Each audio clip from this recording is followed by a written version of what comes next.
Hello दोस्तों, good morning. क्या हाल चाल हैं। तो आज ना बहुत दिनों के बाद, लगभग 1 डेढ़ महीने के बाद ब्लॉग की स्टार्टिंग कर रहा हूँ मैं, क्योंकि बीच बीच में ना टाइम नहीं हो पा रहा था बिल्कुल भी। और आज बड़े दिनों के बाद ब्लॉग की स्टार्टिंग हो रही है। और आज ख़ास दिन भी है हमारे लिए, क्योंकि आज ना हमारे जो नया कार्यकाल प्रधान का हुआ है उसमें फर्स्ट ग्राम सभा की खुली बैठक है। तो हम भी जा रहे हैं अभी वहाँ। वार्ड मेंबर हूँ मैं, तो जा रहा हूँ। और देख सकते हैं आज के मौसम की बात करते हैं तो भाई आज तो मौसम वैसे ख़राब भी हो रहा है, धुंध टाइप की लगी हुई है भाई। पहाड़ों में बहुत सी जगह, जंगलों में आग भी लगी है, उससे भी थोड़ा कोहरा टाइप का बना हुआ है। तो अभी मैं बैंड से आगे को पंचायत घर की ओर जा रहा हूँ, देख सकते हैं यहाँ पे। और यहीं से आगे लगभग 200 मीटर पे पंचायत घर है हमारा। तो वहाँ आज खुली बैठक का आयोजन है, तो देखते हैं कितने लोग आ पाते हैं, क्योंकि समस्त ग्राम पंचायत भंडार के लोग आएंगे इसमें। नल जल वाला भी चल गया है भाई, यहाँ पे देखो पानी बहुत आ रहा है इधर। और अभी एक बार निकलते हैं। सामने पे हमारी दुकान है, घाटी है। और ये घटबगड़ तो आ गया है, जो मेरा वार्ड शुरू होता है तो वार्ड नंबर 7 शुरू होता है, तो यहाँ घटबगड़ हो गया और ये धारकुड़ा हो गया। और ऊपर नैकड़ना वार्ड भी मेरे अंदर ही आता है। तो थोड़ा बहुत बसोरा वार्ड भी है, कुछ थोड़े बहुत है। और ऊपर दिबुलगेर, ये भी 7 वार्ड में आते हैं। तो 7 वार्ड में देखते हैं क्या क्या कार्य योजना हो सकती है। तो आज प्रस्ताव तो लाया हूँ मैं एक दो, तो देखते हैं क्या क्या होता है। क्या भाई मैं यहाँ पे देखो मोहनदा लोगों के यहाँ पे ज़मीर लगे हैं भाई। माल्टा का पेड़ काट दिया इन्होंने, पता नहीं क्यों काटा यहाँ पे। और मैं हूँ अभी शिवदार में, और थोड़ी देर में आते हैं सभी लोग गांव के, फिर होती है मीटिंग शुरू। और यहीं पे हमारा पंचायत भवन, जहाँ पे अभी पहुँच गया हूँ मैं। ना पंचायत घर में पहुँच गए भाई यहाँ पे। और यहाँ पे देखो हमारे जो वार्ड सदस्य होंगे उनके लिए भी कुर्सियाँ लग गई यहाँ पे। और इस बार थोड़ा चेंजिंग है, क्योंकि इस बार जो वार्ड सदस्य बैठेंगे अपने वार्ड के हिसाब से, और उनके लिए अलग ही चेयर लग गई है। और चेयर के ऊपर मैं लिख भी दिया है भाई यहाँ पे, वार्ड सदस्य जैसे 4 है, 3 है, 9 है, 1 है, ऐसे होगा। और फिर कुछ यहाँ से भी बैठेंगे, और यहाँ से भी जो वार्ड बैठेंगे वो अपने चेयर में इस हिसाब से बैठेंगे यहाँ पे। और यहाँ हाँ पूरे सिस्टम से बैठेंगे, और सिस्टम से ग्राम सभा का संचालन होगा। और यहाँ पे पूरी अभी दरी बिछाई जाएगी पूरे फील्ड में। एक तो धूप भी है, बढ़िया रहेगा। बाहर अंदर से भी ठंड लगती ना, तो बाहर पे पूरी मीटिंग शुरू करी जाएगी भाई। अभी ये हमारे सदस्य लोग भी आने शुरू हो गए हैं।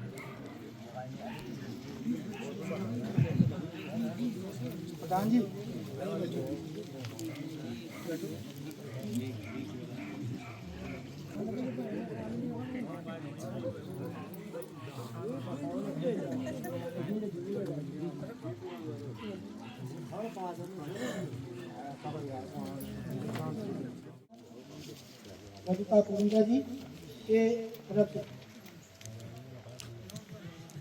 सम्मानित मंचा सिंह विकास खंड कपूर से आए हुए सचिव महोदय, आपको इंट्रोडक्शन भी करा देता हूँ।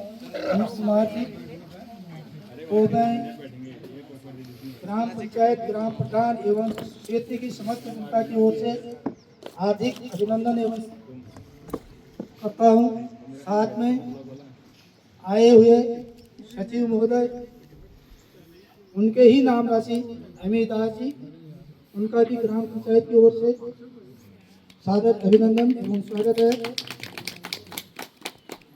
मंचा सिंह नवनिर्वाचित क्षेत्र पंचायत की सदस्य बहन बेटी हंसा कुरका का भी हार्दिक स्वागत एवं अभिनंदन है।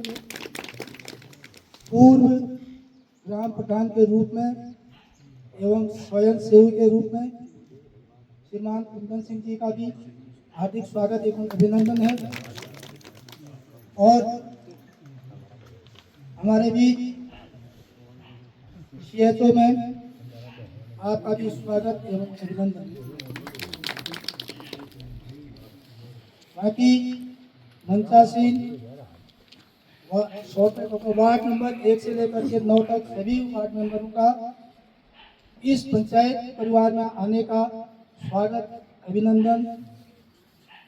और ग्राम पंचायत के ज्येष्ठ श्रेष्ठ बुजुर्गों का हार्दिक स्वागत एवं अभिनंदन है।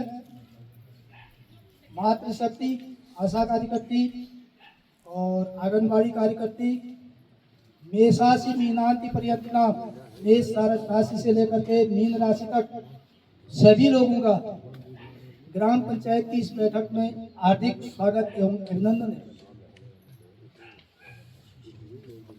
मैं सभी लोगों को धन्यवाद देना चाहूँगा।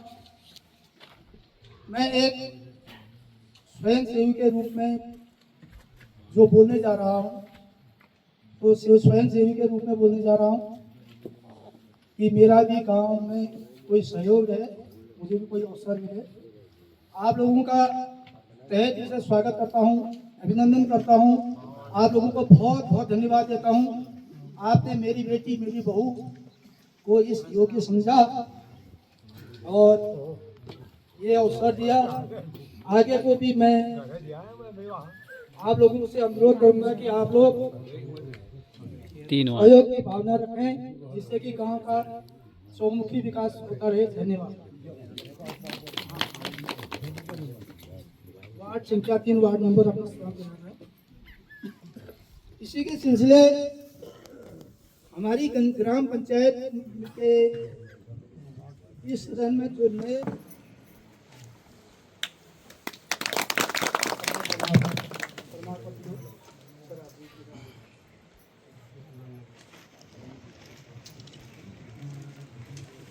वार्ड नंबर 4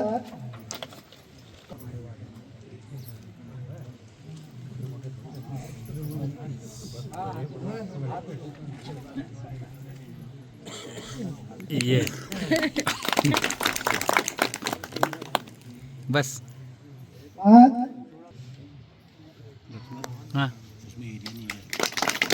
वार्ड नंबर कौन है?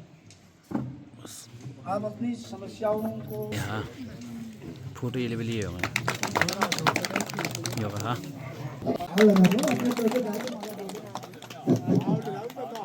बस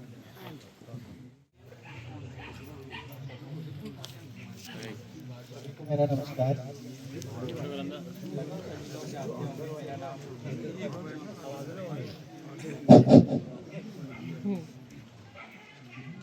सभी को नमस्कार। जैसे मुझे लग रहा है सभी लोग जानते होंगे, ज़्यादातर जानते होंगे, मेरा नाम अमित कुमार है और मैं आपके ग्राम पंचायत बनार का ग्राम पंचायत विकास अधिकारी और आज ग्राम प्रधान, नवनिर्वाचित ग्राम प्रधान श्रीमती बबीता कोरंगा जी की अध्यक्षता में पहली खुली बैठक का आयोजन किया जा रहा है। तो इसकी कार्रवाई शुरू करते हैं। ज़्यादा कुछ ना कहते हुए हमारे बीच बीडीसी मेंबर हमारी मैडम हंसा कोरंगा जी भी उपस्थित हैं और पूर्व जो पढ़ते रहे हैं हमारे ग्राम पंचायत बनार में वो सभी लोग उपस्थित हैं। तो सभी का स्वागत करता हूं मैं और उम्मीद करता हूं कि अच्छे से हमारी खुली बैठक का समापन होगा, शुरू भी अच्छे से हो, शांतिपूर्ण अगर बैठक हो जाएगी तो काफ़ी अच्छा रहेगा। सबसे पहले मैं बताना चाहूँगा कि हमारे जो पेंशन वाले हैं, जिनकी वृद्धावस्था पेंशन लगनी है, विकलांग पेंशन लगनी है या फिर तीलू रोतेली पेंशन लगनी है, जो भी पेंशन लगनी है तो वो एक एक करके अपना नाम नोट करवा सकते हैं या फिर उनके परिवार से जो भी आए हैं वो भी अपना नाम नोट, उनके अपने जो भी उनके परिवार में हैं नाम नोट करने के लिए वो भी करवा सकते हैं। तो सबसे पहले वृद्धावस्था पेंशन के लिए आप आ सकते हैं, जिसका भी नाम वृद्धावस्था पेंशन के लिए प्रस्तावित करना है।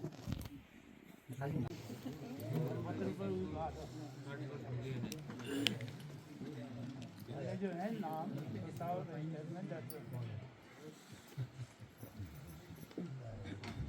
यूँ मैं बनाती सीएचओ मतलब कम्युनिटी हेल्थ नर्स आ रही है ना आपको लोग आवाज, तो कम्युनिटी हेल्थ ऑफिसर मतलब इसका मतलब होता है कि समुदायिक स्वास्थ्य अधिकारी। मुझे मेरे पास पूरे भंडार का चार्ज है, मतलब यहाँ पे जो भी आप लोग जितनी भी ओपीडी होती है, मतलब जितनी भी प्रकार की आपकी बीमारियाँ होती है उनकी सारी जानकारी मुझे होनी चाहिए। आपके गांव में जितने भी जन्म मृत्यु होती है उसकी जानकारी मुझे होनी चाहिए। कितनी गर्भवती महिलाएं हैं उसकी जानकारी मुझे होनी चाहिए।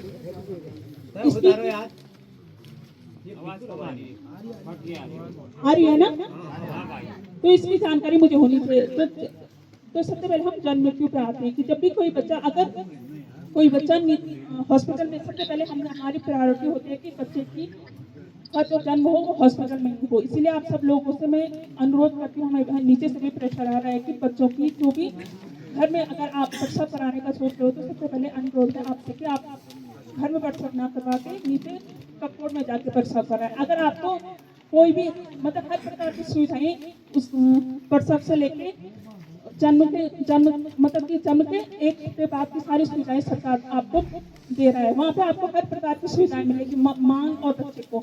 तो आपका अनुरोध है कि सारी जितनी भी गर्भवती महिलाएं उनको लेके नीचे जाओ, हॉस्पिटल में जाओ और वहाँ पे उनकी वो करो, वहाँ पे अपनी डिलीवरी करवाओ। और डिलीवरी सबसे पहले आप आशा को नहीं बताते हैं यहाँ के गाँव के लोग, फिर नीचे से हमारे ऊपर लोग बोलते हैं कि आपकी गर्भवती महिलाएं तो यहाँ आ गई है लेकिन आशा नहीं। और सबसे ज्यादा पिता वाले लोग जो कोई भी आशाओं को बताता ही नहीं है। ऊपर से हमारी रिपोर्टें इसी वजह से भी वो हो रही है कि पता ही नहीं चला, 10 दिन 12 दिन हो गए, 1 महीना हो गया और डिलीवरी का पता ही नहीं चला। देखिए, हमारी ग्राम पंचायत में 2 निधियाँ होती हैं। एक राज्य वित्त होता है जो राज्य सरकार देती है, और एक केंद्रीय वित्त होता है जो केंद्र सरकार से आता है हमारे पास। केंद्र सरकार में हमारे पास जो पैसा आता है उसको हम 2 भागों में डिवाइड करते हैं, एक टाइट, दूसरा अनटाइट। टाइट में हम वही काम कर सकते हैं जो सरकार ने फिक्स किए हैं। सरकार ने टाइट में जो फिक्स किए हैं काम वो है स्वच्छता और पेयजल। स्वच्छता और पेयजल में ही काम होगा। जो टाइट का पैसा आएगा वो स्वच्छता और पेयजल में ही काम होगा उसमें। अनटाइट में हम अपना कोई भी काम कर सकते हैं केंद्रीय वित्त से। तो जो हमारा केंद्रीय वित्त आएगा, मान लिया हमारे केंद्रीय वित्त में हमारे 100 रुपए आते हैं एग्जाम्पल के थ्रू, अगर 100 रुपए आते हैं तो उसमें 60% मतलब 60 रुपए हमें अपने टाइट के लिए आते हैं, टाइट में खर्च करना होता है। केंद्रीय वित्त में 60% जो हमें अपने टाइट में खर्च करेंगे, उसमें भी जो टाइट का पैसा होगा 60 रुपए, उसको भी हम 50-50 करेंगे। 60 रुपए है, उसमें से 30 रुपए हम स्वच्छता में खर्च करेंगे और 30 रुपए हम खर्च करेंगे पेयजल में। उसमें सिर्फ यही काम होंगे, इसके अलावा कोई और काम नहीं करा सकते हैं। तो जो हमारा 60% जो हमारा 15 वित्त का पैसा आएगा वो स्वच्छता और पेयजल में खर्च हो जाएगा। और जो हमारा अनटाइड है, हम उसमें कोई भी काम करा सकते हैं। हम उसमें सीसी मार्ग बना सकते हैं या फिर पारित करें, अपने प्रस्तावों में पारित कर दें। और राज्य वित्त होता है, राज्य वित्त में हम कुछ भी काम करा सकते हैं। राज्य वित्त में तो सभी काम करा सकते हैं, उसमें कोई ऐसी वो नहीं है फाउंडेशन कि उसमें 50% यहाँ खर्च करना है, कह नहीं सकते। और 5वां राज्य वित्त आयोग अभी चल रहा है हमारा, जो समाप्ति के उस पर है, समाप्ति की कगार पर है। 6ठे राज्य वित्त के अभी रिपोर्ट मांगी गई थी, तो उसमें कुछ गाँव का आयोग ने भ्रमण भी किया था। हमारे कपकोट से भी कुछ गांव चयनित किए गए थे। और जो हमारे बागेश्वर के 3 ब्लॉक हैं वहाँ से चयनित किए गए थे। जो वहाँ के लोग आए थे, हमारे 6ठे राज्य वित्त आयोग के लोग आए थे, सचिव महोदय आए थे। उन्होंने भी वहाँ पर आके उसका भ्रमण किया, क्षेत्र देखे। कपकोट में ये हमारी असो न्याय पंचायत है, तो वहाँ भी उन्होंने भ्रमण किया था। और हमसे भी रिपोर्ट मांगी थी 6ठे राज्य वित्त आयोग के लिए, तो हमने भी उसको बढ़ाकर ही दिया है। हमने जनसंख्या ही नहीं, हमने क्षेत्रफल भी बढ़ाकर दिया है। क्योंकि अगर विकास हो गया तो जनसंख्या के आधार पर नहीं, क्षेत्रफल के आधार पर हो। जनसंख्या देखी जाए तो बनार की मुझे नहीं लगता ज्यादा है, क्षेत्रफल देखा क्षेत्रफल के हिसाब से। तो हमने ये चीज तो हमने पहले ही दे दी है कि जो पैसा आ रहा है वो पूरा नहीं कर पा रहे हम योजनाओं में, जिस हिसाब से योजनाएं आती हैं। क्योंकि हम भी पाते हैं कुछ ही योजनाएं, मान लिया 10 योजनाएं हैं, आप आज कितने प्रस्ताव दोगे मुझे नहीं पता, लेकिन योजना में कितने चढ़ने हैं उसको सिलेक्ट करने में मुझे भी बहुत दिक्कत होती है। मेरी भी पहली मीटिंग हो रही है बनार में। बनार में क्या मेरी मीटिंग ही पहली हो रही है, पिछले साल मेरी ज्वाइनिंग हुई थी, तो मैं पहली मीटिंग ही करा रहा हूँ। पिछले 1 साल से मैं भी ट्रेनिंग में इधर उधर आना जाना रहता है, तो पिछली बार ट्रेनिंग में था, नहीं करा पाया मीटिंग। और उसके बाद प्रशासक काल पिछले 1 साल से चल रहा है। तो आज आप पता नहीं कितने प्रस्ताव दोगे। और दूसरा, केंद्रीय वित्त में जो पैसा आता है हमारा, उसमें तो मैंने बताया आपको, उसमें लिमिट होती है। 60% हमें जो केंद्र सरकार ने कार्य निर्धारित किए हैं उसी में खर्च करना है। जो हमारा बाकी का 40% है, हम किसी भी योजना में खर्च कर सकते हैं उसको। सर और कुछ? सर एक सवाल मेरा है सर, और कुछ लोगों के हमारे कहना है कि हमारा पेमेंट नहीं हो पाया। मैं प्रधान की ओर से क्षमा याचना करता हूं। उन पैसों का तो मैं कुछ नहीं कर सकता। कल मैम से बात हुई थी, उन्होंने मुझसे यही कहा कि आप प्रस्ताव लिख लें और एक नया नज़रिया नक्शा बना करके नया प्रस्ताव दें और नए सिरे से हम उसका काम करवाएंगे, ऐसा कहा था। और कुछ लोगों के पैसे उसमें शायद पेमेंट नहीं हुई है। और शिक्षा विभाग के लोगों को भी मैंने यहाँ पर सादर आमंत्रित किया था। और बालवाड़ी